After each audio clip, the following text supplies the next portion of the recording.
You're not special. The universe doesn't know your name. It didn't plan your birth. It won't mourn your death. And eventually, it'll forget you ever existed. That's not the kind of thing you say at a birthday party. But it's true. Some people hear that and spiral. They get anxious, angry, even hopeless, as if life only has value when it's part of some bigger cosmic plan, as if being small means being meaningless. But what if we've had it backwards all along?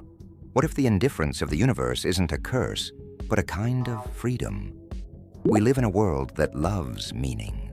We build religions, write manifestos, chase legacy. We ask, why am I here? And when we don't hear an answer, we panic. But one philosopher didn't. Albert Camus stared into that silence and called it the absurd. He knew the universe wouldn't reply, and he said, "Fine, I'll live anyway." This video isn't a motivational speech. It's not going to tell you everything happens for a reason. It's not going to promise enlightenment or inner peace or cosmic destiny. What it will do is walk with you through the dark, not to find meaning, but to show that even without it, there's still beauty. You don't need a divine plan to laugh. You don't need a cosmic audience to fall in love. You don't need the universe to care for your life to matter to you. This is a video about freedom, about standing in a vast, uncaring cosmos, and smiling anyway, about how absurdity doesn't destroy meaning. It creates it, and about why you don't need to be the main character of the universe to live a story worth telling. So if you're ready, let's begin.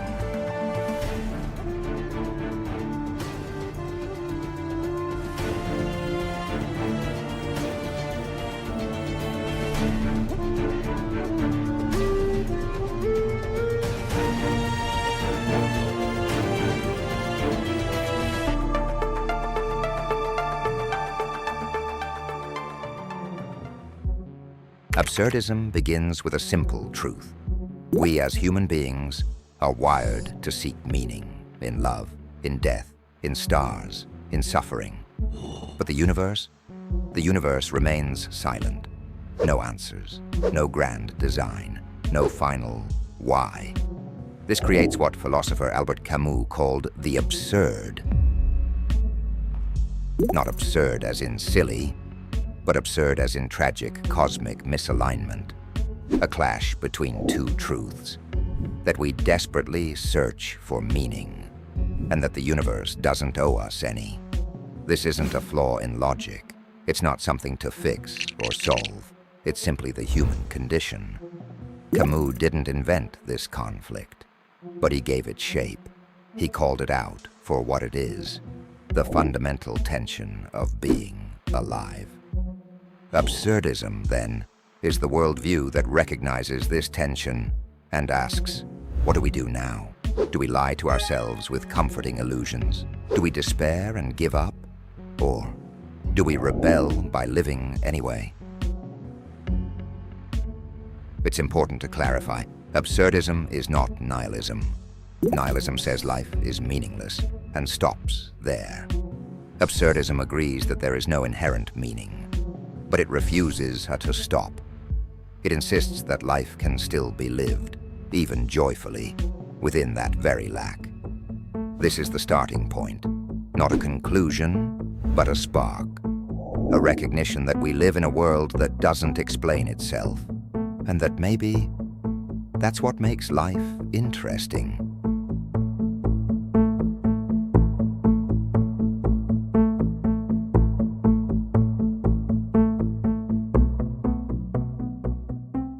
Albert Camus built his philosophy of absurdism on one central question.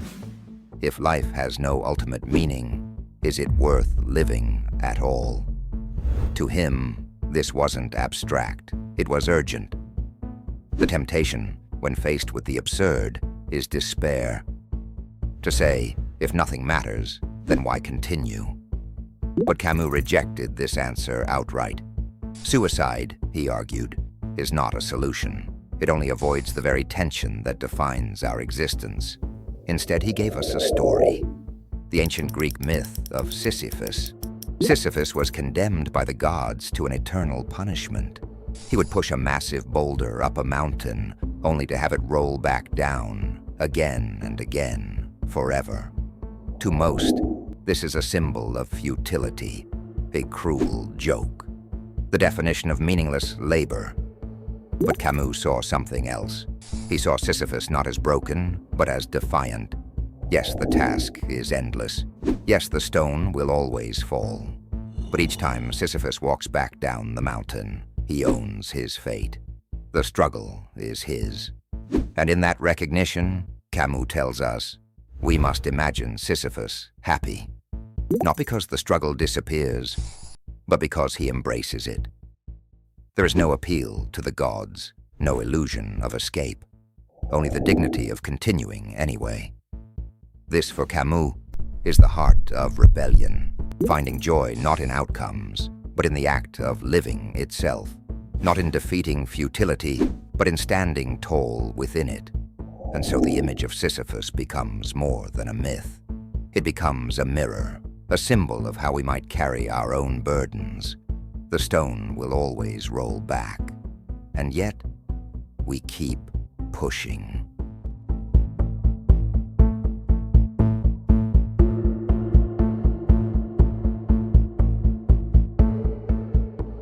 If absurdism begins with the shock of a silent universe, then this chapter is about what happens after that shock. At first, the silence feels terrifying. We look for answers, a cosmic plan, divine justice, hidden meaning, and we find nothing, just the vast, indifferent universe. But Camus flips this emptiness on its head. Because if the universe is indifferent, that means it isn't demanding anything from you. There are no cosmic rules you must obey, no predetermined role you're forced to play, no expectations. And in that absence, you discover something profound. You are free. Free to invent your own path. Free to give weight to the things you care about. Free to step outside the script that never existed in the first place.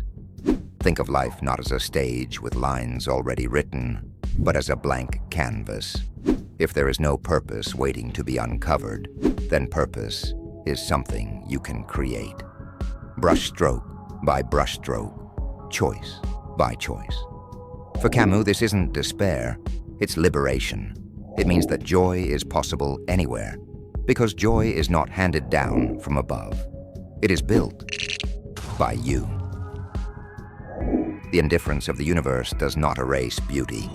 It makes beauty possible. Because in a world without guarantees, every act of love, every spark of art, every burst of laughter becomes infinitely precious. The stars do not care if you exist, and that's exactly why your existence is yours to shape.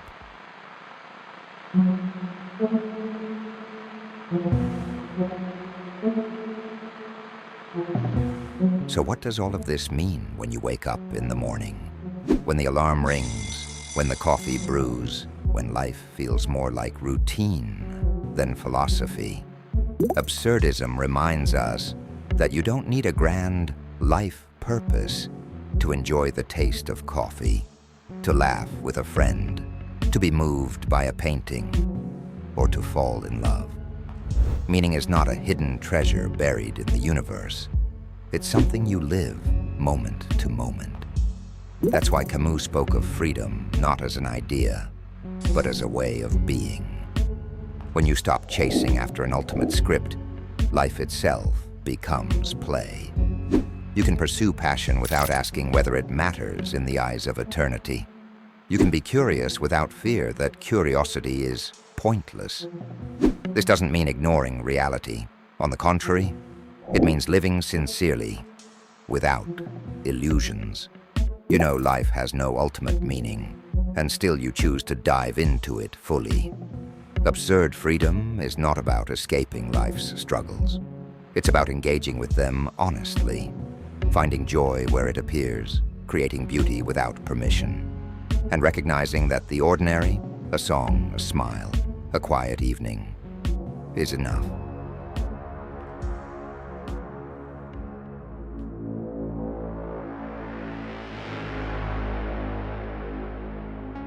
Absurdism is often mistaken for something it isn't. It's not cynicism. It doesn't sneer at life or dismiss its joys as foolish. It's not apathy. It doesn't shrug and retreat into indifference. And it's not despair. Though it begins with the recognition of life's lack of ultimate meaning, it does not end there. Camus was clear. The absurd is not about denying suffering. Life will always bring pain, loss, and struggle. But absurdism teaches us not to be destroyed by them. Instead it says, yes, this is reality. And still we can rebel by choosing joy, by creating art, by embracing love, by living fully despite the silence. Absurdism isn't about giving up on life. It's about refusing to give up to life's emptiness. It's a philosophy of defiance and of freedom.